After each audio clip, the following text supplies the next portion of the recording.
O que é filosofia? A tarefa da filosofia.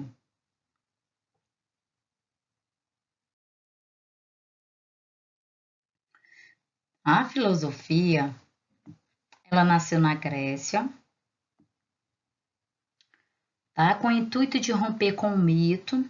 Na Grécia Antiga, marcada pelas realidades mitológicas e com o advento da filosofia, ela proporciona ao povo grego a descoberta do diferencial humano, a dignidade pensante. Então, entender-se racional rompe com as explicações alegóricas da era mitológica. Então, esse rompimento com essa era mitológica dá origem ao saber científico filosófico. A tarefa da filosofia. A filosofia é um modo de pensar, é uma postura diante do mundo. A filosofia não é um conjunto de conhecimentos prontos, um sistema acabado, fechado em si.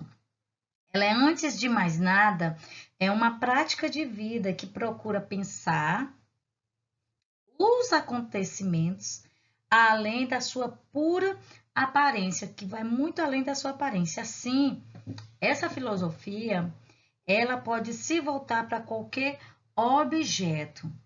Essa filosofia, ela pode pensar a ciência em seus valores, seus métodos, seus mitos.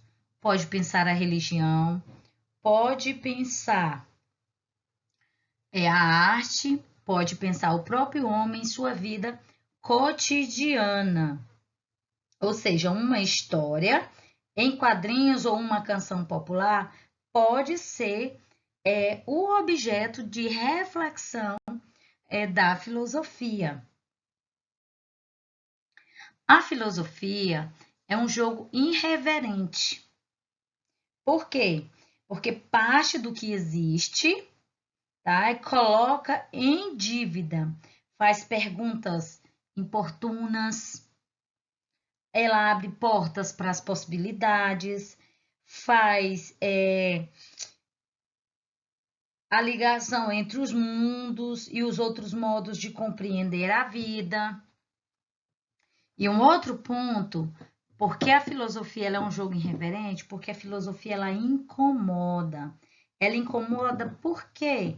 Porque questiona o modo de ser das pessoas, das culturas, do mundo. A filosofia ela tem essa capacidade. Ela questiona as práticas políticas, as práticas científicas, a ética, a nossa economia, a nossa cultura, o nosso lado artístico, individual e social. Nessa área, não há onde ela não se meta. A filosofia ela se mete em tudo. Ela indaga, ela perturba. Então, nesse sentido, a filosofia ela é o quê? Perigosa. Perigosa por quê? Porque ela é subversiva, ela vira a ordem estabelecida de cabeça para baixo.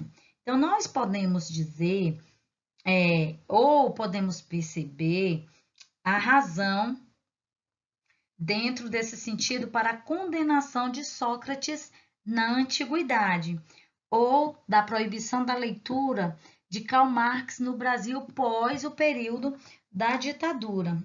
Ambos esses autores, esses escritores, filósofos, eles são considerados como subversivos, como pessoas perigosas por trazer aí o questionamento ou levantar a possibilidade da pessoa refletir, indagar sobre determinadas situações ou sobre a realidade da época em que se está vivendo. Então, eles fizeram surgir assim, novas possibilidades de compreensão em relação ao meio social. Muito interessante. Do ponto de vista assim, do poder estabelecido, eles mereceram a morte, esses autores, ou mereciam, ou merecem, que depende né, ainda da questão da visão, esses autores, o banimento de suas obras. Muitos de nossos políticos, defensores, eles dizem que é interessante que não se leiam, que não se tenha acesso a as ideias desses hereges. Pensamento filosófico. Então, quando a filosofia ela surge entre os gregos, lá no século VI a.C., né, ela engloba aí tanto assim a questão da indagação filosófica, quanto o que nós chamamos hoje de conhecimento científico. Então, filósofos, eles teorizavam sobre a diversidade de assuntos, procurando responder não só os porquês das coisas, como nós vimos no slide anterior, mas também como,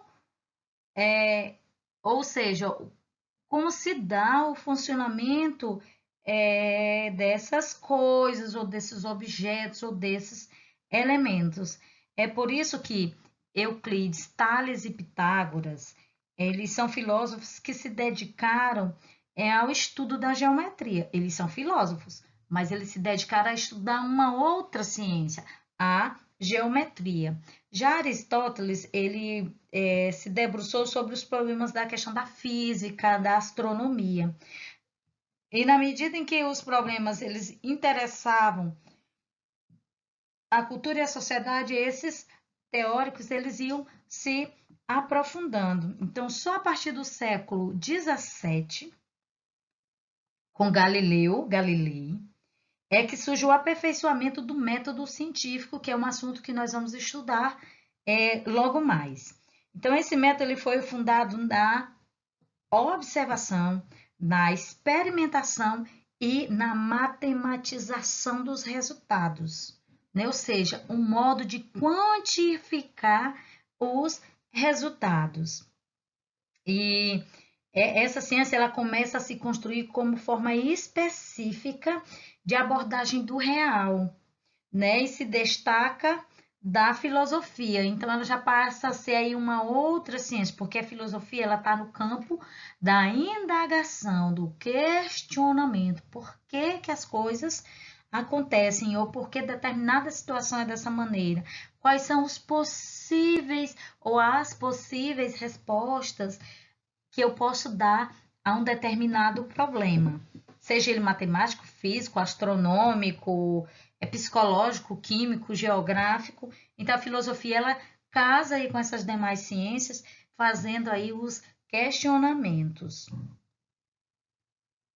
E também aparece pouco a pouco as ciências particulares, que elas investigam a realidade sob o ponto de vista específico, que nem eu pontuei aqui para vocês, né? A física, a matemática, né? A física, por exemplo, ela se interessa pelo movimento dos corpos, né? Já a biologia, ela se preocupa com o estudo da natureza e dos seres vivos. A química, por exemplo, das transformações das substâncias, a astronomia dos corpos celestes e a psicologia, que é o curso, não é, de vocês, os mecanismos de funcionamento da mente humana. Já a sociologia, ela se preocupa aí com a questão da organização social e assim por diante. Então, essas disciplinas, elas se preocupam com seus objetos de conhecimento de maneira específica, mais particular, mais intimista. A filosofia, não. Ela acompanha todas essas disciplinas ou ciências na questão de levantar os questionamentos. Então, dentro desse contexto, o conhecimento ele é fragmentado aí entre as várias ciências, né? Pois cada ciência elas se preocupam somente de uma determinada parte do real, né? De maneira isolada. E a filosofia ela trata da realidade, mas em vez de ser assim a realidade fragmentada que nem as demais ciências, né, com esses conhecimentos particulares, ela torna os fenômenos assim na sua totalidade, ou seja, ela considera a realidade a partir de uma visão em conjunto do mundo como completo. Então, qualquer que seja o problema, a reflexão filosófica, ela considera que cada um dos seus aspectos, relacionando-os ao contexto dentro da qual ela se insere e restabelece a integridade do universo humano. Então, sem desmerecer o conhecimento especializado, né, buscado aí pelas várias ciências que eu citei, nós defendemos a necessidade da reflexão, o quê? Da reflexão filosófica. Reflexão esta que faz a crítica dos fundamentos de conhecimento e da ação humana. Então, cabe ao filósofo, né, refletir sobre o que é ciência, refletir sobre o que é o método científico, refletir sobre a validade, sobre os limites. Então, a ciência ela é realmente um conhecimento objetivo? Então, a filosofia, ela te dá essa possibilidade de questionar. A ciência realmente é um conhecimento objetivo? Então, cabe ao filósofo, a esse cientista, refletir sobre a condição humana atual, sobre o que é o homem, o que é a liberdade, quais as relações entre o homem e o trabalho. Então, ela pode levantar N possibilidades de questionamento para que, a partir daí, possa-se, né, buscar as possíveis respostas. Então, nem mesmo a escola, ela foge do crivo da reflexão filosófica, né, o processo educacional. Pois para que exista essa reflexão, essa questão, a escola, é necessário que nós partamos de uma visão de homem como ser incompleto. Portanto, se o homem ele é incompleto, ele é um ser o quê? Educável. Ele pode se adaptar, ele pode aprender, reaprender constantemente para sobreviver. Não é isso? Já os animais, para sobreviver, eles não precisam ser educados, pois eles são guiados pelos instintos. E a filosofia, ela quer encontrar um significado mais profundo para os fenômenos, né? Algo mais aprofundado, mais amplo, mais rico em detalhes de resposta. Então, não basta saber como os fenômenos, né?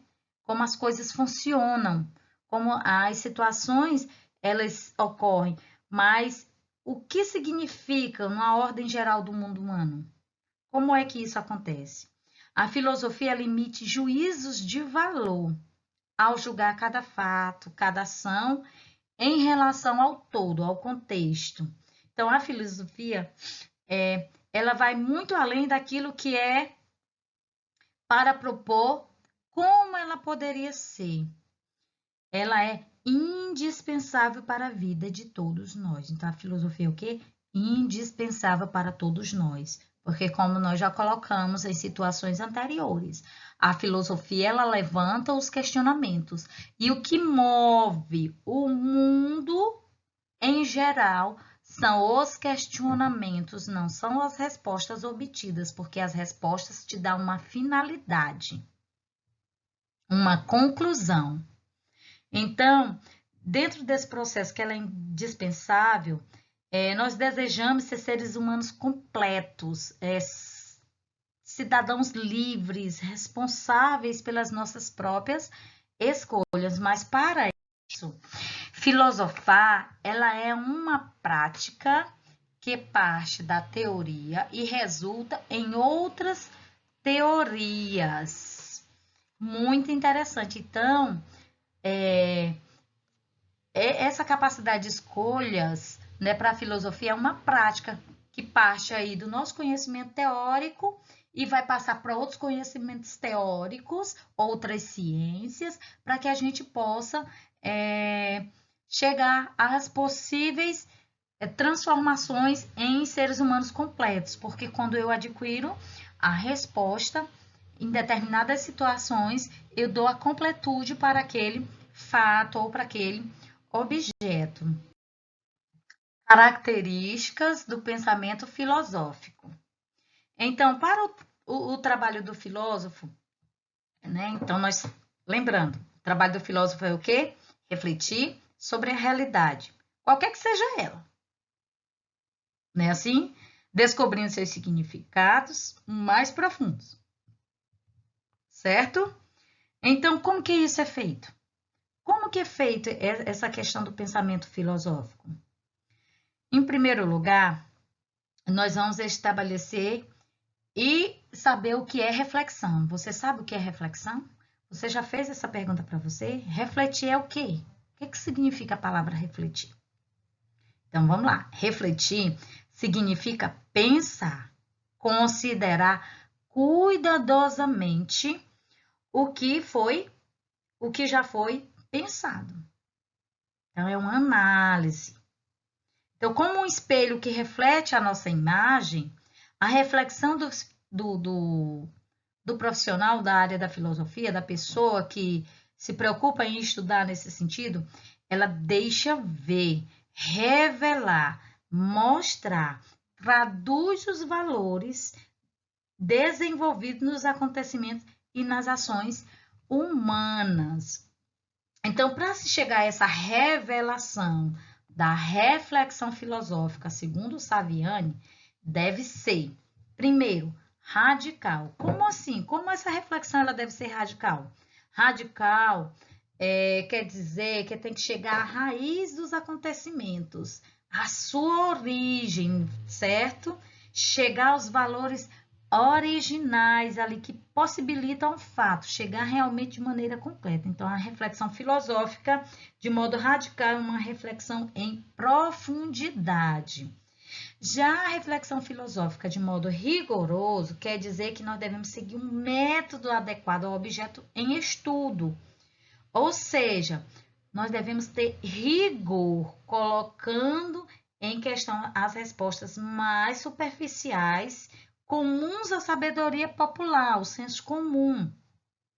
E em algumas generalizações científicas apressadas, ou seja, quando se generaliza de modo limitado, bem genérico, sem ser aprofundado, sem ter um conhecimento mais, sem ter aquele conjunto preparado. Ou seja, por isso que diz que é o senso comum, é a ideia de que todos têm, mas foi comprovado pela ciência. E a reflexão filosófica é de conjunto, ou seja, essa reflexão filosófica de conjunto, ela traz a filosofia, diz que ela não considera os problemas de maneira isoladamente, tá? Porque quando você está falando em conjunto, está falando em grupo, né? Então, nós não podemos ver os problemas, por exemplo, o problema que nós estamos vivenciando hoje, né? A questão da pandemia, ele é um problema que nós devemos fazer uma reflexão filosófica, segundo Saviani, de maneira de conjunto. Por quê? Porque abrange toda a sociedade, não é um indivíduo de modo isolado. Mas dentre esses conjuntos de fatos, fatores e valores que são relacionados entre si, a reflexão filosófica ela contextualiza, né, os problemas, tanto verticalmente, dentro do desenvolvimento histórico, como horizontalmente, relacionando aí a outros aspectos da situação e da época em que se vivencia. Assim, embora os sistemas filosóficos eles possam chegar às conclusões diversas, o processo de filosofar está sempre marcado por características. E essas características, elas resultam em uma reflexão rigorosa, radical e de conjunto. Já a questão do ceticismo e do dogmatismo em filosofia, nós podemos perceber que para que a filosofia nós não podemos manter nenhuma atitude cética na sua contrapartida, nenhuma atitude dogmática perante o mundo e o conhecimento humano. Porque se de um lado nós necessitamos de ter certezas, né, ter um conhecimento válido para orientar as nossas ações, do outro, nós sabemos que essas certezas elas fazem parte de momentos históricos, de pontos de vistas a partir das quais nós analisamos o mundo. Então, aqui o ceticismo, mas eu pergunto para você: você sabe o que é o cético? Uma pessoa cética?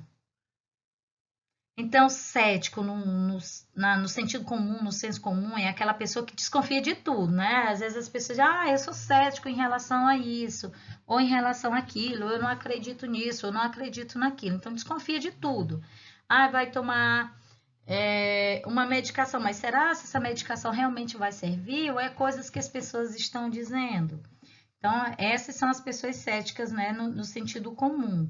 Elas que não acreditam nas possibilidades que estão à sua frente. Por exemplo, alguns alunos, no início do segundo semestre letivo, diante do seu mau desempenho aí no primeiro semestre letivo, eles se tornam céticos em relação à possibilidade de sua aprovação, se eles não se esforçarem o suficiente para suprir essa nota anterior. Porém, o ceticismo, do ponto de vista filosófico, ele diz que é a corrente de pensamento que duvida de toda e qualquer possibilidade de se chegar ao conhecimento verdadeiro. Por exemplo, o filósofo Montaigne, ele é francês, do século XVI, ele partiu da ideia de que toda verdade é relativa à época, ao contexto histórico e à situação pessoal de cada um. E afirma que o homem deve renunciar à pretensão de chegar a qualquer certeza. Que nem nós já colocamos, né? A verdade é relativa. O que pode ser verdade para mim pode não ser algo verdadeiro para você. Então, vai depender da pessoa, da situação, do contexto histórico em que nós estamos vivenciando. Então, os homens, eles devem se abastecer de emitir qualquer juízo dentro aí do ponto de vista filosófico, qualquer juízo, uma vez que toda afirmação ela é possível de dúvida. Para o cético, né, que é o sujeito capaz de aprender o objeto do conhecimento, então, perdão, gente, o cético, ele diz que os seres, né, os sujeitos, os indivíduos, eles são incapazes de aprender o objeto de conhecimento. Então, de sua forma assim menos radical, o ceticismo ele apresenta-se como a possibilidade. Embora que essa possibilidade ela seja impossível de ter a certeza de que os juízos estão de acordo com a realidade. Então, esse ceticismo, ele pode afirmar a probabilidade de que sejam. A atitude cética, ela é típica dos períodos em crise e não existe um exemplo melhor para nós do que a situação pandêmica em que nós estamos vivendo. Hoje eu acordo acreditando que é possível esse vírus ser extinto da Terra, mas quando o dia vai passando, morre aí queridos nossos, e aí lá vem o nosso pensar filosófico ceticamente. Será se é possível se encontrar uma solução para esse problema, para essa situação? Isso realmente vai acabar? Então, nesses momentos, nós colocamos dúvidas, né? Nós examinamos, perdão, todas as certezas, as opiniões, as crenças, e aí nós sempre buscamos o quê? Ter um solo seguro, um ambiente confortável, para que a gente possa ter assim, uma base para saber como reagir se você tiver contato com o vírus, né? Então, aí uma maneira aí de reconstruir esse saber.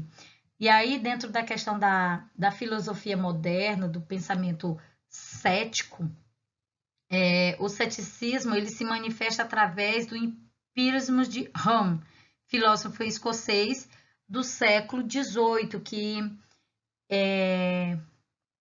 afirma que na impossibilidade de conhecer as coisas em si, o homem se baseia na crença ou no hábito para poder agir. Então, o ceticismo ainda inspira a atitude crítica e questionada da filosofia contemporânea, colocando questões sobre a relatividade do conhecimento e os limites para a razão. Esse é o ponto de vista filosófico do ceticismo. Agora nós vamos tratar do dogmatismo. O dogmatismo, no senso comum, ela é a pessoa que ele acredita ter a posse da verdade e se recusa ao diálogo, não admitindo nenhum questionamento de suas certezas. Esse é o dogmatismo. E aqui entra até um pouco da questão dos princípios, questão de religiosidade. Muitas vezes, né, os pais, eles são dogmáticos, nós pais, nós somos. Por quê? Porque nós nos recusamos a colocar, às vezes, algumas situações em discussão, né? Algumas regras que são dentro de casa, ou que alguns princípios que nós julgamos ser os certos e os ideais para os nossos filhos, que são únicos, verdadeiros, e esse é o correto e é o que deve ser seguido. E não quero mais saber de porquê. Não é assim?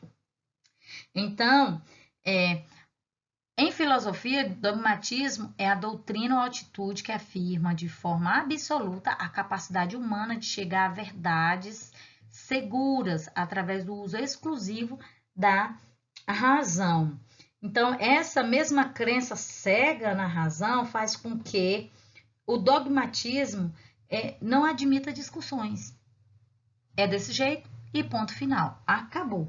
Não tem. Então, do ponto de vista da visão histórica, o dogmatismo ele é uma atitude dos primeiros filósofos, os chamados pré-socráticos, né, que tem como certo o poder de conhecer a realidade tal qual ele é. Os sofistas, eles são os primeiros a problematizar a questão da verdade do conhecimento. Porém, Kant, no século XVIII, ele traz a dominação dogmática para assumir a conotação mais específica. Então, segundo ele, o dogmatismo, segundo Kant, é toda e qualquer posição que acredite estar na posse da certeza ou da verdade, antes de fazer a crítica da faculdade do conhecer. O ceticismo kantiano só se define em oposição aos dois perigos inversos: o empirismo, que tem um tanto de ceticismo, e o dogmatismo. E aqui o material que nós utilizamos para referenciar o nosso trabalho foi Maria Lúcia de Arruda Aranha, temas de filosofia.